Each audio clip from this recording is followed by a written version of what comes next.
Hello student, मैंने यहाँ पे सिलॉक्स का एक क्वेश्चन दिया हुआ है। स्टेटमेंट में चार स्टेटमेंट गिवन है एंड कंक्लूजन में 3 कंक्लूजन गिवन है।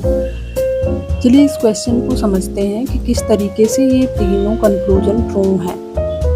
जैसे as you can see here. Okay, तो पहला कंक्लूजन कह रहा है सम मिल्क आर कर्ड, कुछ मिल्क कर्ड है। ठीक है, आप देख सकते हैं कि यहाँ पे जो डायग्राम बना है वो कुछ मिल्क कर्ड है। ओके, सेकंड स्टेटमेंट कह रहा है सम कर्ड आर बटर मिल्क, कुछ कर्ड बटर मिल्क है।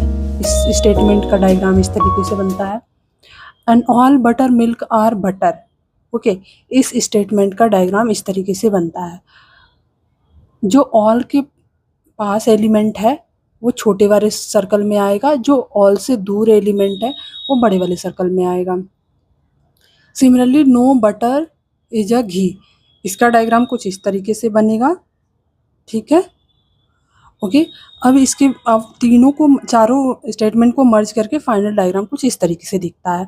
अभी हमें आंसर जो देना है वो फाइनल डायग्राम के बेसिस पे ही देना है।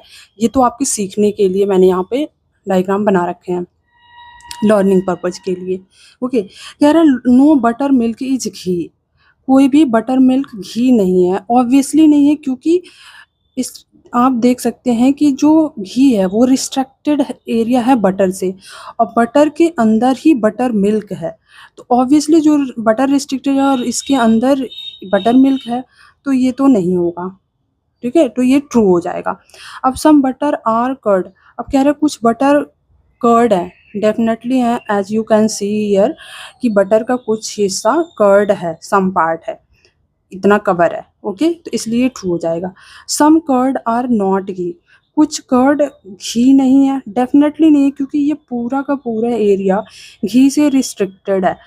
तो इसका कुछ कर्ड का कुछ हिस्सा भी तो रिस्ट्रिक्टेड है, तो ये सम पार्ट इसमें नहीं जा सकता, घी का पार्ट नहीं हो सकता, इसलिए ये भी ट्रू है।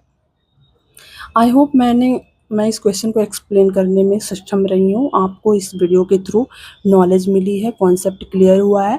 तो आप इस वीडियो को शेयर एंड लाइक और सब्सक्राइब करें अगर और आप इस तरीके की आगे वीडियो चाहते हैं तो। Thank you.